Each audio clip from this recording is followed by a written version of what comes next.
बिस्मिल्लाहिर्रहमानिर्रहीम। अस्सलाम वालेकुम प्यारे बच्चों, कैसे हैं आप? यकीनन ठीक होंगे, तंदुरुस्त होंगे।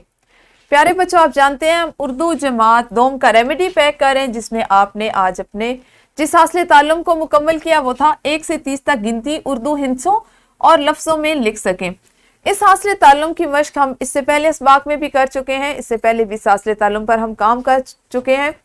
आपने यकीनन इस QR कोड में दिए गए वीडियो लेक्चर को देखने, सुनने और समझने के बाद ये जुमला मुकम्मल किया और फिर ये सरगर्मी की, जिसमें था आपने 20 से 30 तक गिनती उर्दू हिंसों और लफ्ज़ों दोनों में लिखनी थी।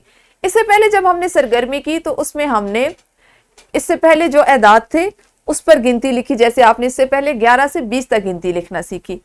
हमने आहिस्ता आहिस्ता आपके दिनों को जैसे तकसीम किया कि आपने किस दिन कितना काम करना है, उसमें हमने इसको सीखा कि हमारी गिनती जो है वो 30 तक मुकम्मल हो जाए छुट्टियों में। यकीनन आप सब बच्चों ने हिंसों में और लफ्ज़ों में गिनती लिखना सीख ली होगी।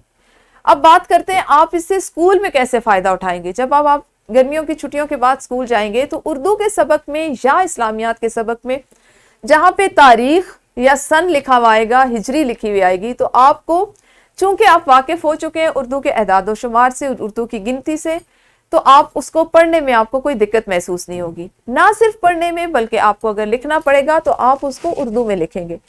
इसी तरह से आप जब अपनी ज़बान में, अपनी उर्दू में बोलचाल में जुमला बोलेंगे तो आपको पता होगा कि आपने 20 से 30 के दरमियान जो गिनती आ रही है उसके लिए कौन सा लफ्ज़, गिनती का कौन सा हिस्सा, उसके लिए क्या बोला जाता है, आप बोलचाल में भी उसका इस्तेमाल कर पाएंगे। जैसे पारा नंबर 26, सूरत नंबर 28। तो इस तरह के वो लफ्ज़ जो आपने सीखे, आप ना सिर्फ उनका बोलचाल में इस्तेमाल करेंगे बल्कि लिखने में भी आपको आसानी होगी।